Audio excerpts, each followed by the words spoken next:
Test.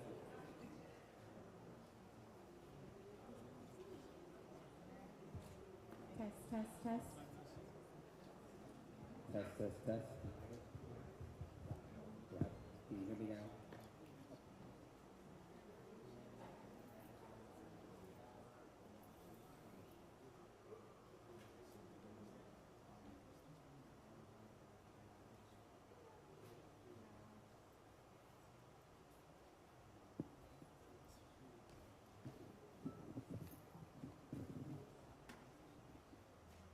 Hello and welcome to this evening's public meeting. We appreciate your spending your evening with us this evening. I'm going to go ahead and present our presenters and our facilitators this evening. We have my cohort, who's going to be Alana Reed. She is with Community Engagement for the City of San Antonio Police Department. We also have Chief McManus, who's here to answer questions for us, and then also Deputy Chief Salome, if directed to.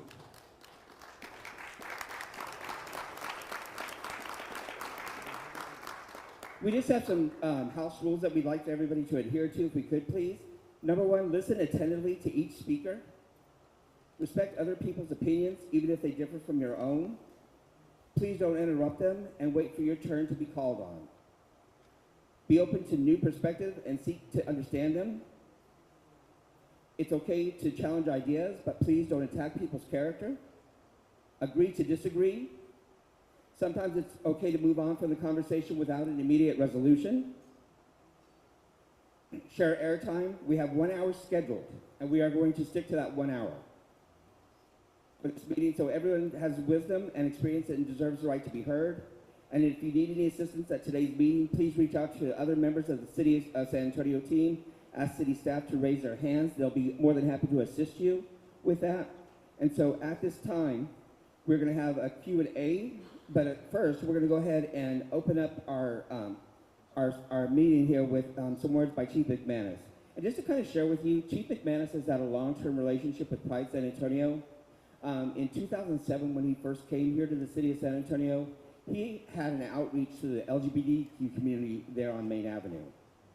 There was an issue of people that were being murdered behind some of the bars or being murdered in nearby parks and things like that. And so he really wanted to address that issue. So he did meet with some of the business leaders there. And then we thought, who would be a great person to be our parade grand marshal than other than Chief McManus, who is trying to make a positive influence here in the city.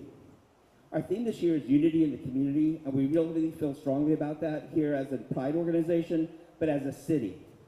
There's too many things that are happening outside of this city that are having negative impacts on us as we stand. It's important that we move forward as a city to address these issues. It may not always be how we want them to be addressed, but we need to have that conversation, and we need to know how we can move forward and address them in the future.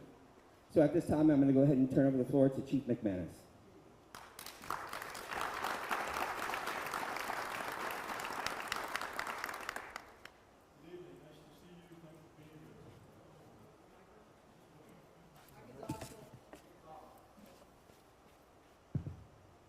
Good evening, nice to see you. Thanks for being here.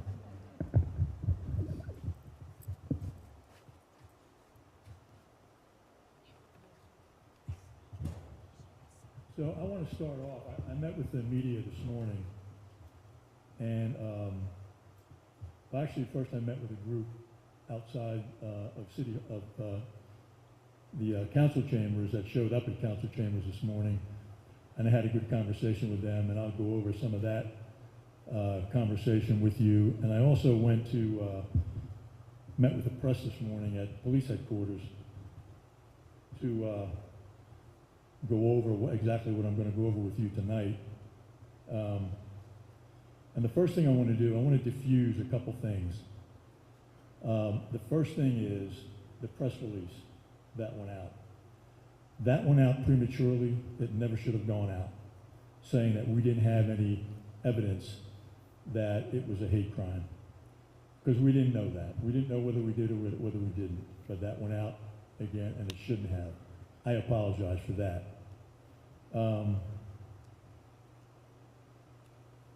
Secondly, there's been a lot of criticism. We received a lot of criticism for not immediately, and I use the word charging the shooter with a hate crime. So let me explain a little bit about hate crimes and how that affects someone who's arrested for a bias-related crime. Let's say it's criminal mischief. They tag up a Jewish synagogue and they make slurs toward Jewish people on the synagogue, and that person's arrested. He's arrested or she's arrested for a Class B misdemeanor. They're not arrested for a hate crime. So where a hate crime comes in is that designation is put on the predicate offense by the judge after it's presented to the court by the DA's office. Hate crime is not a crime in itself. It's attached to another crime, such as murder or assault or criminal mischief. And the way that works is the DA's office will add that to the indictment, or they will file with the court to make sure that that designation is attached to the defendant in that crime. So there is no hate crime. So what we will do in this case is we will gather all the information we can, past events in the neighborhood, this current murder. We'll gather all those facts that led up to this day, and we'll present that to the DA. And it'll have all the information regarding the offense itself and any information that may designate a hate crime to the murder. Is everybody clear on that? Okay. So just to be clear, we don't attach a hate crime designation to the offense. That comes down later on at the DA's office after our case is filed with the DA's office. We are also working with the San Antonio Fire Department, arson investigators, going back to look at the fire to Mr. Joss's house. So we're investigating that as well, and that information could also be included in the filing when we take it over to the DA's office.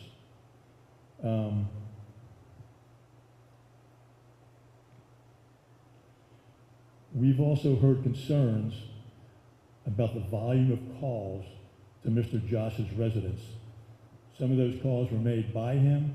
Some of those calls were made because of him. We are looking into all them, and that will go into the investigative report as well if it's related to the murder or could have any bearing on it. And then lastly, this case remains an open and active investigation. So I shared very, very little with the media this morning about the case other than what I'm telling you right now. I tried to clear up the press release that we put out the day after the murder too soon. I tried to clear up the misunderstanding about how a hate crime is attached to this murder. I didn't go into any of the investigative facts. The report on the murder has been released, and we've answered any questions that we can without interfering with the investigation about that murder.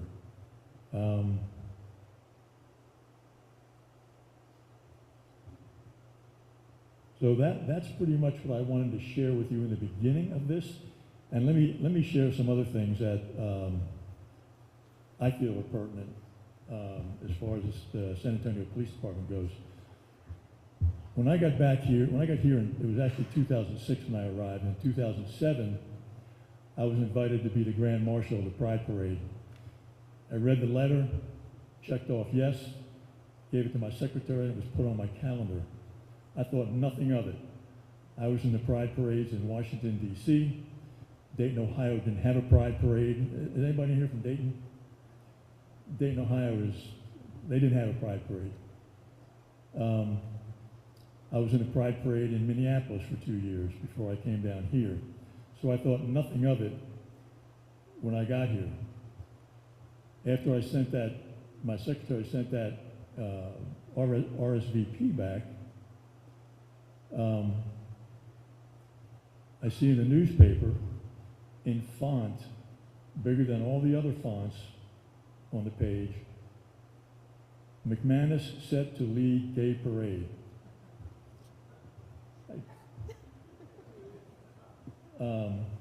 That kind of was my reaction. And then subsequent to that,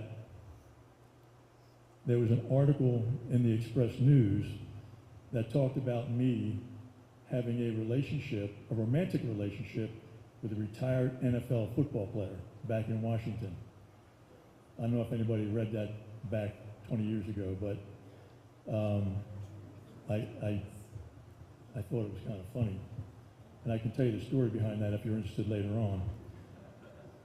But anyway, I want to say, and I'm not blowing my own horn here, but I think a lot of progress has been made between the police department and the LGBT plus Q plus community since I arrived here. And that was actually an article or an op-ed piece in the Express News after I was Grand Marshal of the Pride Parade that year.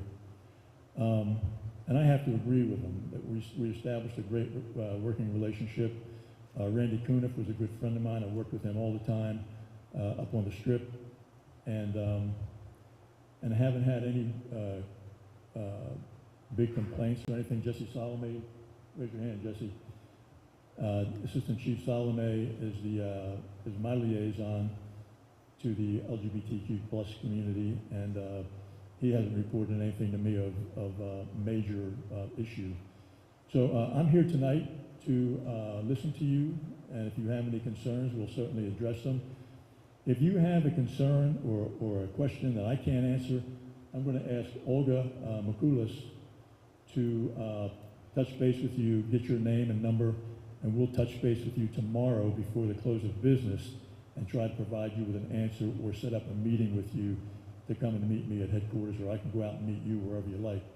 But that's how we'll handle that. So I'm open for your questions if you have any. I'm sure you do. Okay, we're going to go ahead and get started here. Sorry, I'm a little bit loud. And we're going to start from the back to the front. Elena's going to cover the side over here, and I'm going to cover over here. We do ask, and I'm going to go back to my husband, reason why he went into teaching was to raise students to be good citizens. So I ask, let's remember a little bit, we all want to be good citizens here. We all want to allow, again, the respect to others. And we'll go ahead and we'll work through the crowd from the back to the front. We'll start on this side. Can you give us your name as well? Yes. My name's Helen Tisa. You want to? All right. It's a little.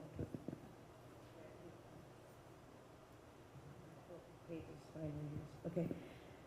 My name is Helen Tisa, and I recently moved to Woodlawn about 2.5 years ago. I actually walked with you, sir. I begged you, your police officers, to come to my last neighborhood that I lived in for 58 years to help us and the elderly there, being overrun by drugs and stuff. But my wife lost her son. We moved here to Woodlawn to be closer to our son. And about 6 months after we got here, our neighbor started harassing us. He's come onto our property. They said we need a video. He has climbed an 8-foot privacy fence on ladders and looked through our windows. I finally, at 2 times I've caught him and had it out with him. And the last time I put the cameras up, but the police officer that showed up told me they can climb the ladder anytime they want and look over your fence. I said, okay, well, that's weird. And then it's gotten worse. I don't know if something mentally, I'm sure something's mentally wrong with this man. But my wife, this man would beat his dog, let him out, and then they got stolen or something. Somebody took him. He thinks my wife took him. So every day, he came out there, as soon as he hears me leave on my motorcycle to go to work, he comes out and he told her, come here, bitch, I'm going to kick your you know what. And she got freaked out. She called me. I said, call the police. The next day, he's waiting on the curb in the dark. She comes out at 5 in the morning to go to work. and I'm asleep because I'm a school teacher and I don't have to get up that early. And then he has a flashlight and he's shining in her eyes, glaring at her. They said, oh, well, he can stand out there and do that all he wants. The following day, he's out there with a bat in the street waiting on him. So I'm having to get up with her. And I got all these cameras now, right? And I'm pointing them like right at his fence. And every day he comes looking for her. He knows her days off. We had to switch her days because he's looking because we have gardens in the front. We cannot be in our backyard. We have a pool in our backyard. It's empty. She will not go there. She's petrified.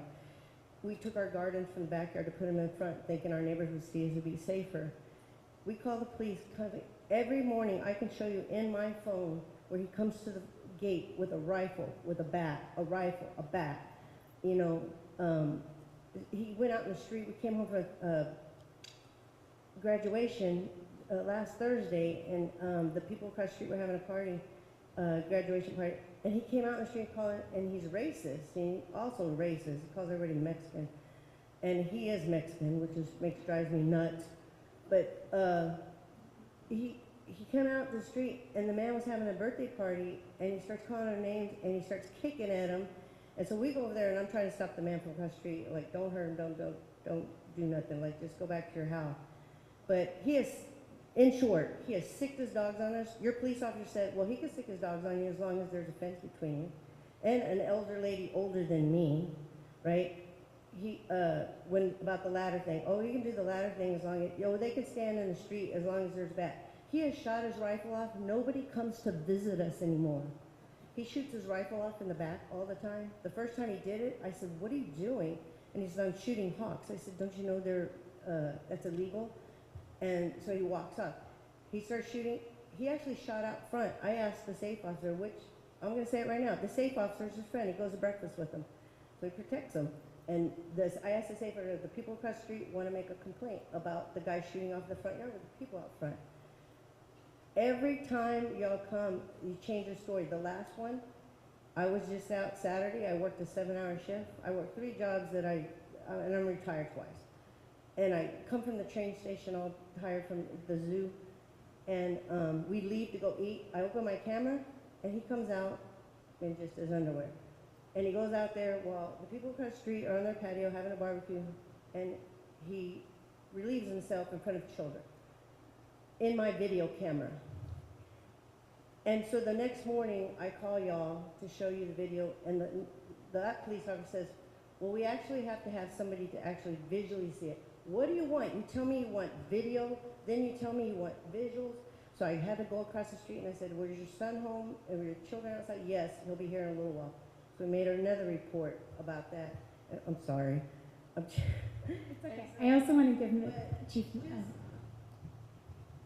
My nervous system is a wreck. I have PTSD, MSD, and it took me like 20 years to learn how to sleep. And I get to this house, and I'm just like and I'm not afraid. I'm afraid of myself, because I'm very upset with this man. And it seems like every time we call y'all, you give us an excuse. I can tell you, I went down to your police station 2 weeks ago. He made over 400 bogus calls to my house in the middle of the night, waking me up. I walk outside, your police officer shining lights in my face and stuff. How long has this been going on? 2.5 years. Okay. 2.5 years, and I'm a wreck. Let me say this. I'm sorry that we have not been able to fix that for you, and to your satisfaction. So Olga's going to take your name and number, and I promise you that we will resolve that issue for you. I appreciate it, because I even wrote a 3-page letter to your Sergeant Ross and hand carried it to the West Side Substation. He wouldn't come out. He sent Officer Cano out to tell me, oh, we'll just go to mediation. I was like, narcissistic psychopaths don't mediate. I'm sorry. Like, and so. If you would give Olga your name, your address, and your phone number. And like I said, thank you for all you do, because I know you did come out to our last neighbor and help a lot. And I want to give you this number. Don't give it to anybody. It's my number. Don't tell anybody else. 210-207-7360. If you call and I'm not in the office, leave a message and I will return the call. If I'm in the office, I will take your call. I appreciate it. Promise. I appreciate it. I just wanted to to be done, because we moved this house, you know, we're in the last of our years, this will be our I last house understand. before we I move to completely something understand. tiny, and I just want peace. Gotta have peace My, in your my, life. my personal business is to teach people how to regulate their emotions and live in peace in life. That's my personal business, so Okay. it's hard. Chief, we have a question back here.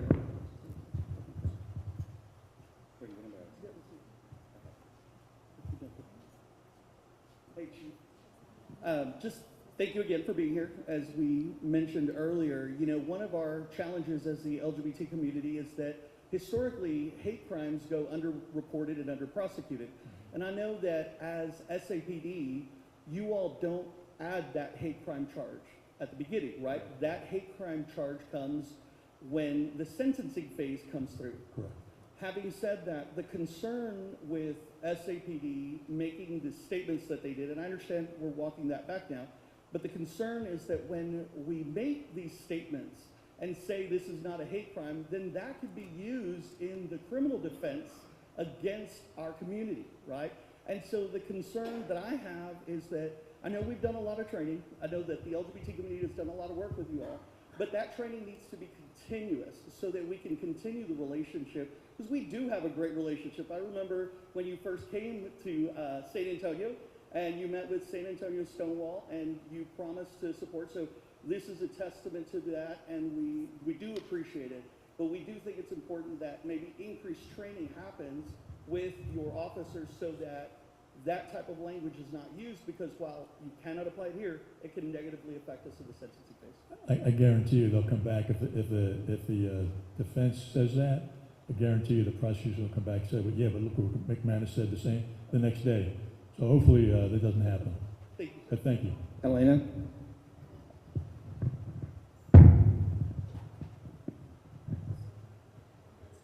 Probably. Yep. Hi, my name is Adriana Addix. I'm on the National Board of the Human Rights Campaign.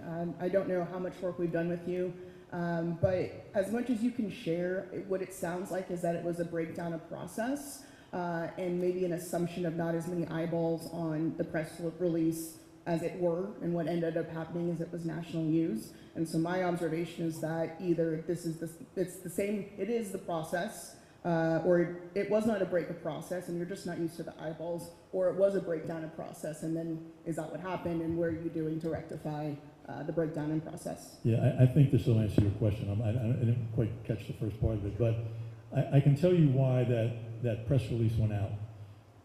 And the buzz on the 6th floor was there were so many calls coming in about this. There was a comment made, hey, we got to get something out. So we put something out, and obviously it didn't go over very well. But that's why a statement went out so soon. I mean, it was barely 24 hours after Mr. Joss was shot. And again, the buck stops with me, so I take responsibility for that. And I guarantee you it won't happen again.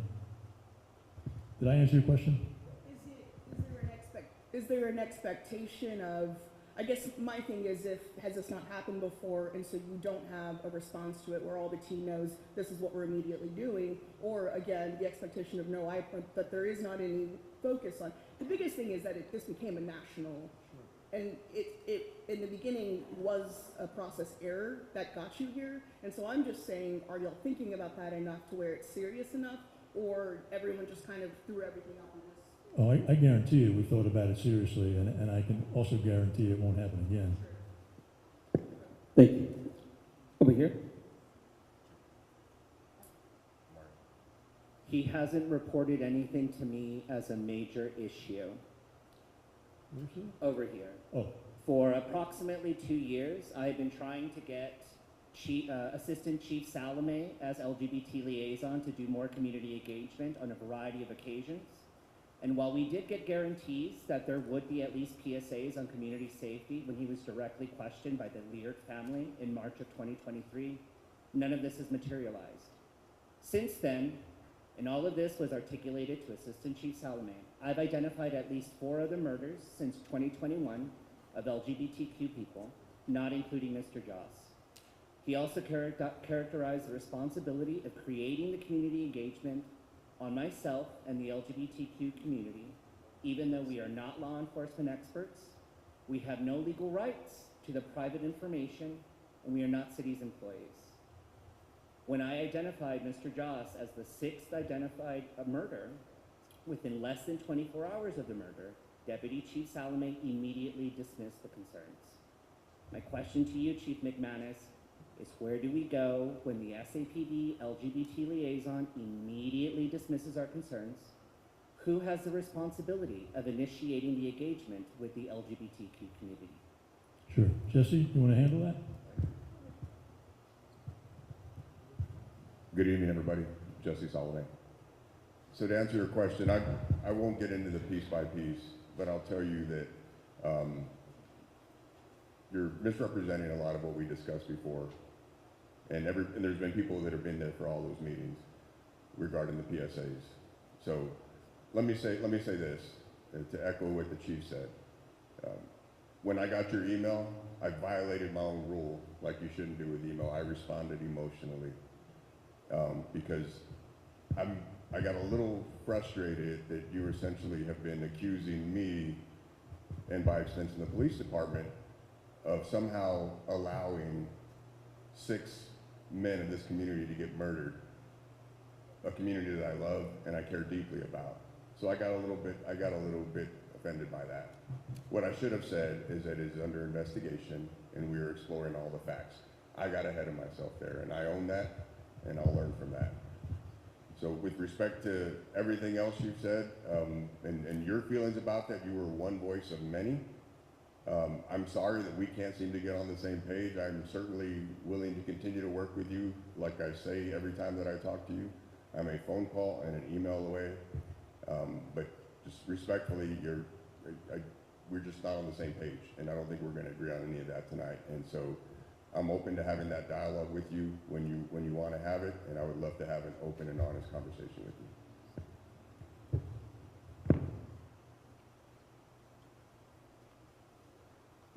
And I'll take the next question over here.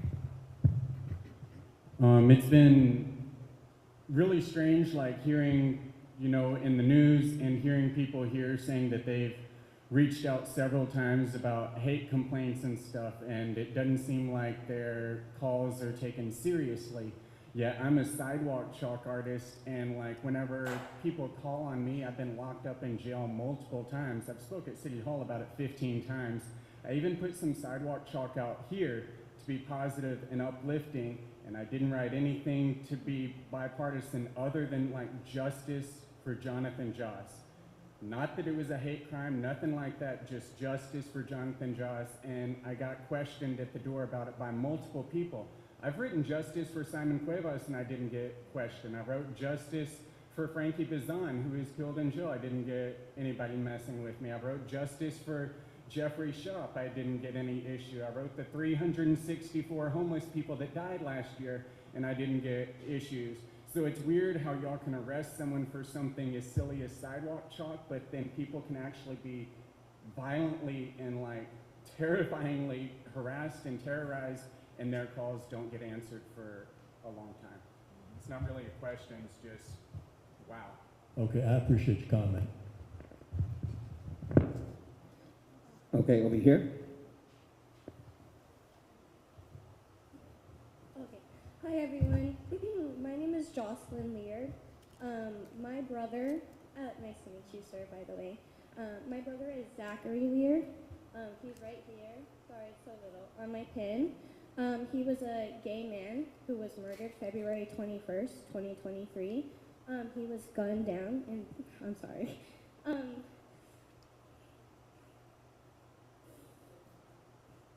Broad daylight, and I have had such a hard time with SAPD and the officers in regards to my brother's case. It has been over 2 years since my brother was murdered, and unfortunately my relationship with SAPD has not been the best. We have had a change in detectives because the first detective insinuated that my brother was promiscuous by going onto dating sites such as Grindr or anything else, as normal straight people do, right? But when he was helping me identify the body, that was his question. Was your brother promiscuous? Did he have any history of hooking up with people? And that has stuck with me and my family the entire time. And I feel like, even with my new detective, still no good communication. In the beginning, when we switched detectives, he was giving me all the promises. I'm here for your brother, I'm here for your family, but I have not got that.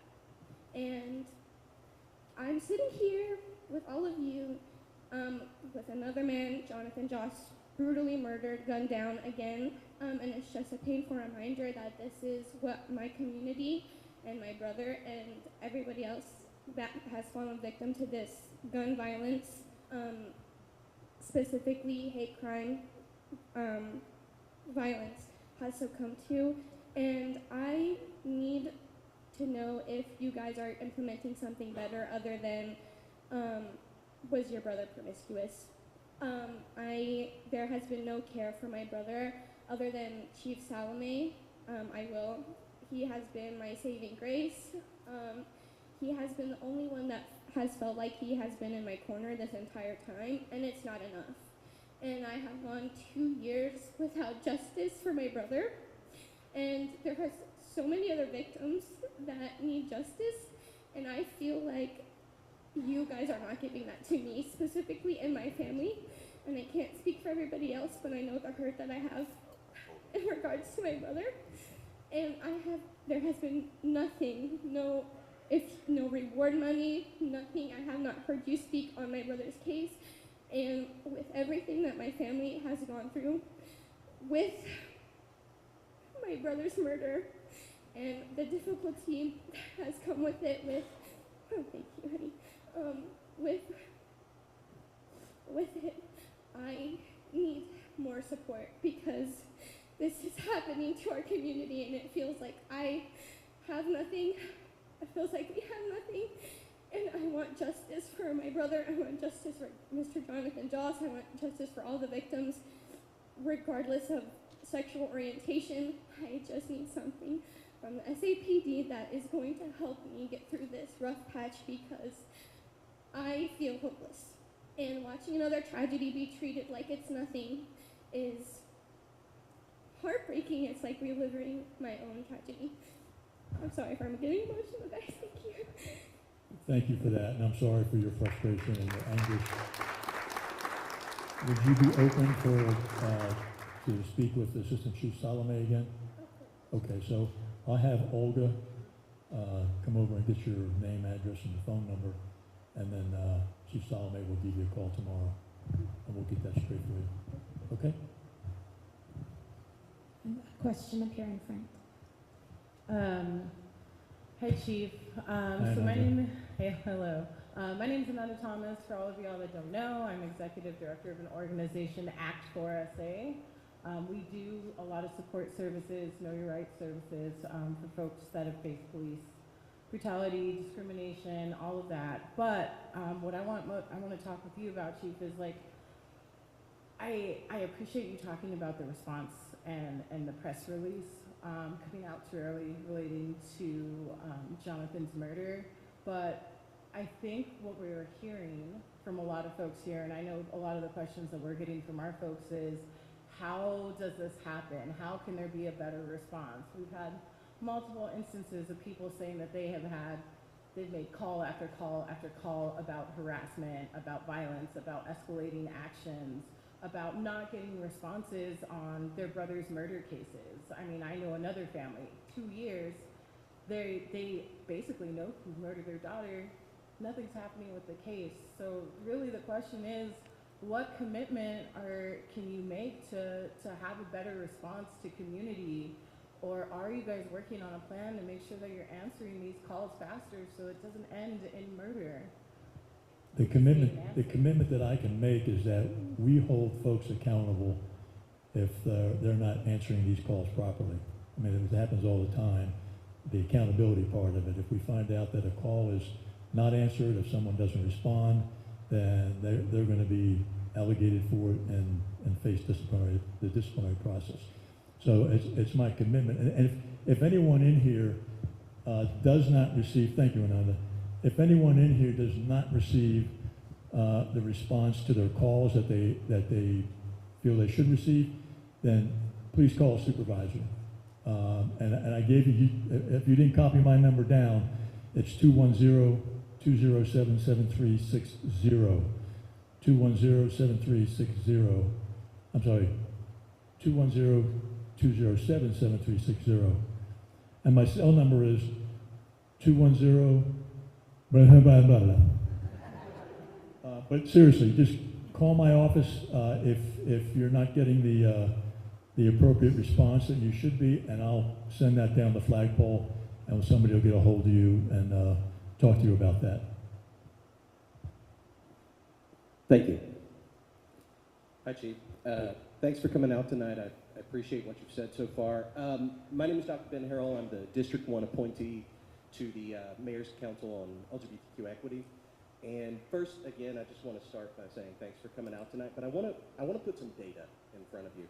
So I'm part of a research team at Trinity University, and we just published a study last year documenting the experiences of a little less than about 800 members of the LGBTQ plus community in San Antonio. Some of you in this room I know have responded to that survey.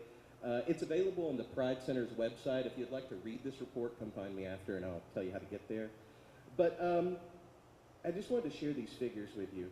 Less than 1 in 5 respondents in that survey said that they were comfortable ever seeking help from SAPD.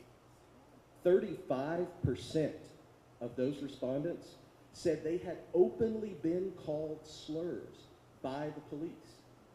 And a whopping 70% of transgender respondents said that they had been intentionally misgendered. Officers had refused to use their correct pronouns. My first question is, are you aware that this community is having those experiences? No, I'm not. And, you know, it's unfortunate that the survey shows that, but unfortunately it doesn't seem to come up the flagpole. But yeah, and I guarantee you, if it did, I mean, certainly we're going to hold people accountable if we discover that that's happening. Unfortunately, again, it's never come to my attention. So, but thank you for that. And what is the website that's on? The San Antonio Pride Center, and I'm happy to email it. Yeah, would you please? All right, thank you. Thank you for that. Rosie? Chief, you and I have known each other for some time, and I want to apologize for folks ahead of time. I'm having a reaction to the information. I hear family violence all day, and so my wife does a really good job of trying to buffer me from that secondary trauma, but I'm sitting here now as the subject of hate and harassment that's been going on nonstop since November of late last year, online, by phone, to my home, to my office, to my wife, to my staff, almost on the daily for a while there. Same person. That person's been identified by the Sheriff's Department, having 40 aliases, 10 social media accounts. It kicked up again this weekend because I was inducted into the Hall of Fame. There was a video made of me that's been circulated worldwide based on a false premise, false information. My experience with the department started many years ago when I was assaulted at a hospital after the death of a relative. I lived on Gramercy Street. The officer comes out and says, "Do you really want to do this? Do you really want to file this report? You look like you can handle yourself." That was the response. I had to call a sergeant that I served on the cardboard with to intervene and send another officer out. My point in telling you all of this is it's a systemic problem. It's not just people losing loved ones. And because it's a systemic problem, that type of harassment and behavior has been normalized to the level that they think they can do that to an elected official like me and not face any consequences because they're not facing any consequences. And I know that you're not the charging instrument. You're putting the evidence together and sending it somewhere else to be considered for prosecution. And I think these folks here, my brethren, my brothers and sisters, know that if I'm not safe, what makes them feel safe? I don't like walking around with 2 knives and a gun in my bag. Only for it to be used against me because I forget it in my bag at the airport, or some cop has a hard-on for me at the Tobin Center and makes up a story about me having a gun there when I didn't. It's one of your cops, Officer Gonzalez. I can point him out because we beat him in court on a divorce matter, and he's had a hard-on for me ever since. So, and I sat on that board for 6 years, and I know the problems, which I'm sworn not to talk about, but there's problems culturally within that law enforcement that you lead. Now, if everyone was just like you, we wouldn't have these problems, but they're not. And this question posed to you about, do you know this is going on, seems more like you have aspirations that everyone come to us like you do, but they don't. So what are we going to do moving forward to make sure that the promises you're making today are kept by every officer that stands behind you? Judge, is the harassment case that you described, is the sheriff's office handling that? Have they taken a report, filed charges on it? The file's been submitted and At large? it's been submitted, and there's a special prosecutor we're looking for a special prosecutor to be appointed to possibly prosecute the case because the DA has accused himself, alleging that he is conflicted out because I'm a judge in his jurisdiction. Okay. Let me say this, Judge, in response to that, in response to other comments like yours. If you have an issue with a police response that you feel disrespected or whatever it may be, please report it. I promise you that if you report any instance of misconduct, disrespect, we will investigate it, but we have to know about it. If we don't know about it, we can't do anything about it. Please report it, and it'll go up the chain to Internal Affairs. The way the Internal Affairs process works is a complaint is entered to Internal Affairs, whatever that complaint may be. It could be real serious, could be minor. The investigators investigate that.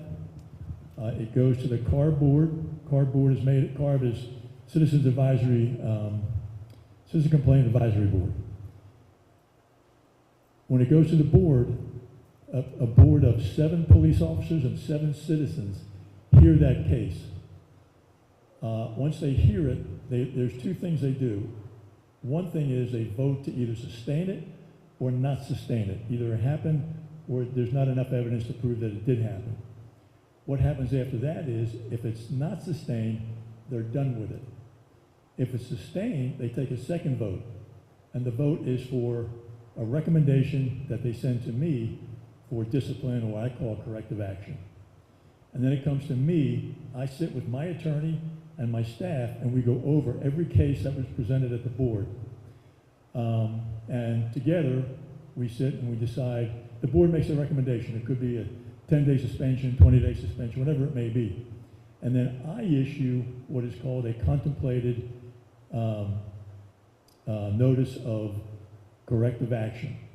And then within 7 days, that officer, this respondent officer, is required to make an appointment to come and see me. And then we have a hearing called a Loudermill hearing, which is required by law. And the respondent officer, 9 times out of 10, they bring their attorney. I have my attorney there. They try to present mitigating circumstances that will change what the corrective action issued might be. So that's how, sometimes it changes it, sometimes it doesn't, sometimes it gets worse.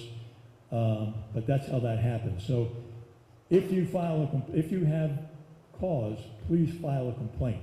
Because again, if I don't know about it, or we don't know about it, we can't address it. Chief, I think we have time for 2 more questions, and I have one right here. Thank you. Hello, my name is Habit. I'm a community builder with Act 4SA, very familiar with us. One of our other priorities is to get with the community and create and reimagine imagine public safety, because we know police is not the be-all, end-all of safety and creating a safer community. Before I get to my question, I just want to say, as someone mentioned, it's a systemic issue, because over 60% of officers that go through that process that you just spoke about, that you fire, you and your department fire, are rehired through arbitration, which the San Antonio Police Officers Association has a veto power over the arbitration or over the arbiters involved in those cases. So it is. Well, that's not accurate. They don't, but go ahead. So my question is, we've heard from our community members here that they face multiple harassment issues with officers saying, well, they legally can do that, they legally can do this. Horrible things. Someone else over here, and we have an elected official with recognition and power who is also struggling. So how's it gonna happen for us?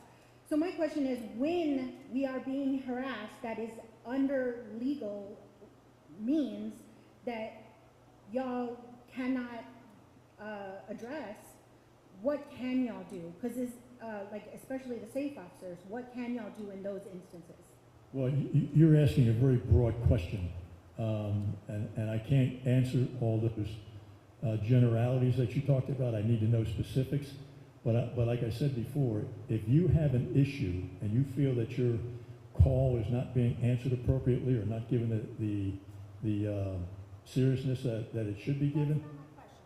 My question is, when you see and your officers respond multiple times to harassment issues, and what I'm saying is, when it is legal, like what she spoke about, when they're saying, I cannot arrest this person, what can you do? I don't know the circumstances surrounding that, but if in fact there are no laws being broken, whether it's whatever the law may be, Nothing. you can't do anything. But if there's what? You can arrest someone for sidewalk chalk. Yes, as a matter of fact, because City Council voted that to be against the law. But wait. If you need the mic, we'll give you the mic in a minute.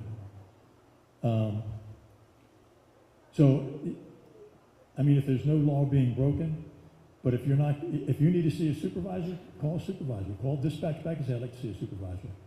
But again, if we don't know about issues that you're concerned about, then there's nothing we can do to address it. I have video of Sergeant Branham ignoring me whenever I tried to place a formal complaint. I looked online. Your little speech you gave here was great.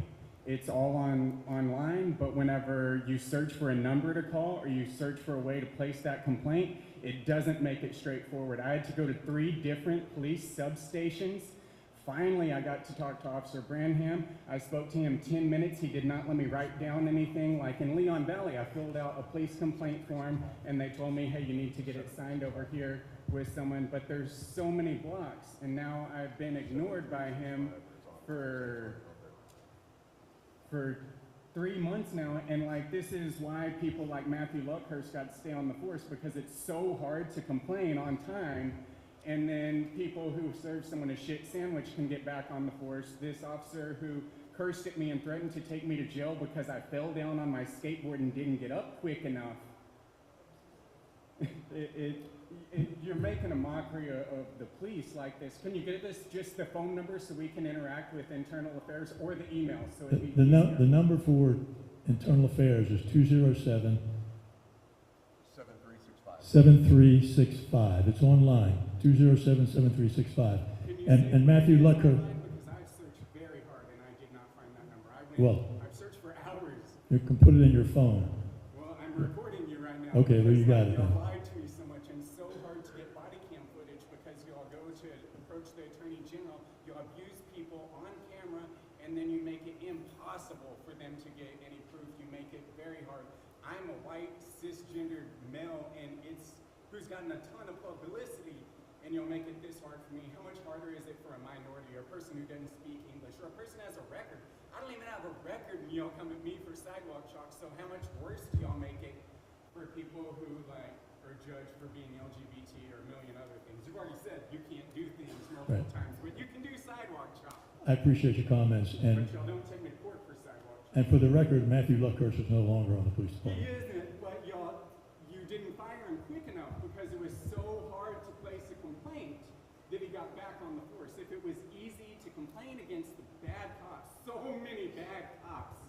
There's Greg Nash, who also raped a trans person, too. Like, there are so many, and it's just like mind-boggling, and people don't realize how big it is and how many times y'all fumble and screw up, and then you have these things where you talk like, hey, the LGBT people in this city really liked me. They didn't have it in this city. They were a little backcountry. We're smart here in San Antonio. But you still have these people going through absolute hells, harassed for months. Y'all can be on top of sidewalk chalk, but humans having their life ruined. I appreciate your comments. Chief, we're going to go ahead and try to wrap it up over here. We're going to go ahead and take the last question right here. Hi, my name is Stephanie Coithan. I'm with the San Antonio Current. Earlier today, Jonathan Joss's husband posted to Jonathan Joss's account on Facebook saying, "My husband Jonathan Joss was murdered in a hate crime. He spent years begging for help, reporting threats, pleading for protection." I just wonder, I know it's an ongoing investigation, I wonder if you can comment on that at all. I know you yourself admitted earlier today that sometimes you responded to calls coming from Jonathan, and sometimes the calls were about Jonathan. And I'm also wondering that if there is even a kernel of truth to that, what made you so confident that this wasn't a hate crime the first 24 hours? Again, that press release went out prematurely. It should not have gone out. Jonathan's husband made that statement, I believe it was the day after that statement went out, and that information will be used putting together that case. Okay? He's made that statement several times over the past few days, including today, that it's been reported for years that there were homophobic threats against him. So, I'm just wondering if you can elaborate on that at all. I can't because I don't have any knowledge of it. Okay, we're going to go ahead and wrap it up. Again, thank you for the community showing up. Thank you, Deputy Chief Salome. Thank you, Olga. Thank you, Alana. Thank you, Chief McManus. Thank you very much. For being able to have this conversation with your citizens of San Antonio. It's important that we continue to have this dialogue. It's important that we bring these issues to the police department. I think they are working towards improving relationships with the citizens of San Antonio. Again, it is a work in progress.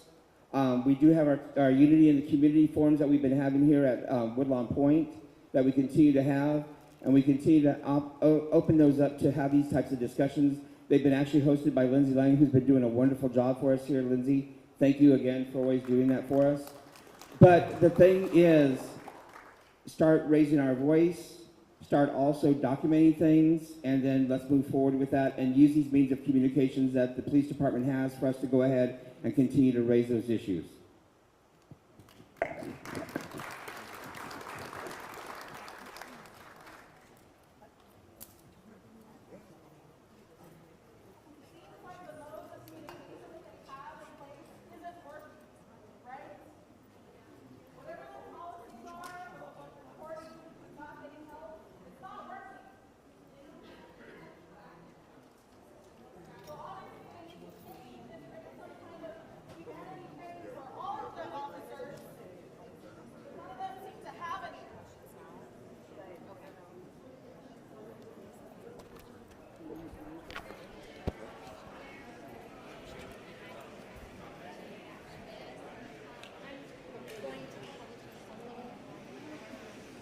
Like 9 a.m. or? Probably like by 10, Okay. so if I could get a statement by 10. Tomorrow 10 a.m.? Yeah. Okay. And it doesn't have to. Yeah. No, I got you. I appreciate it. Yeah. Thank you. Yeah. I was trying to get to that where, I don't, it's not that you don't have a fight in the game, but you know how, like, Palestine. It's very different.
cut off the thing.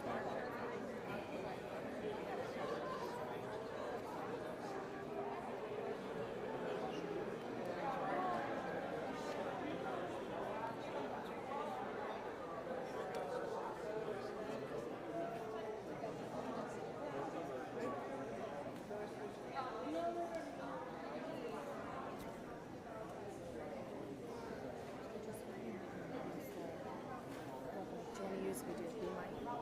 Probably do the stick. Okay. Do you want me to turn this off? Actually, use that. Because that way you can just stick it at him. I'm just gonna point in this direction. Because it'd probably be really quick if he does say anything. Thank you. Oh no. I need that. Thank you. Thank you so much.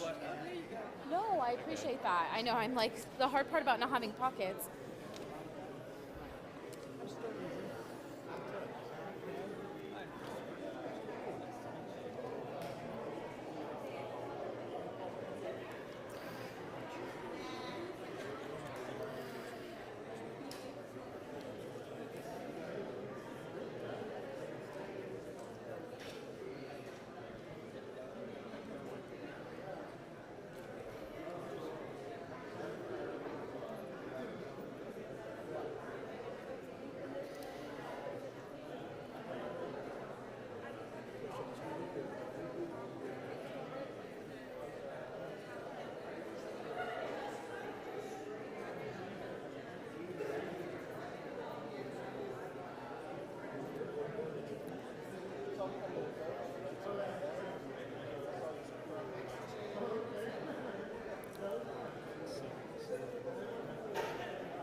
Lilo.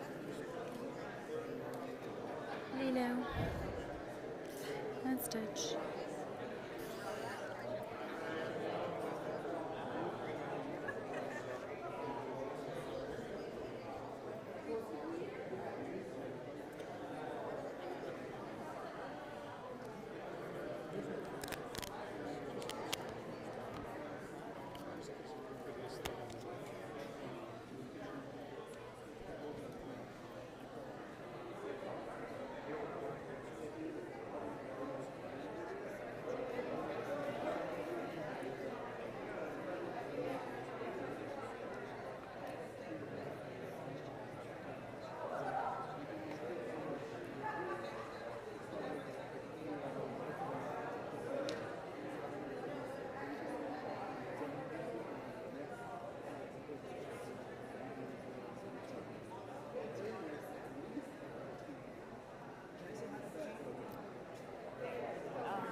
And now this.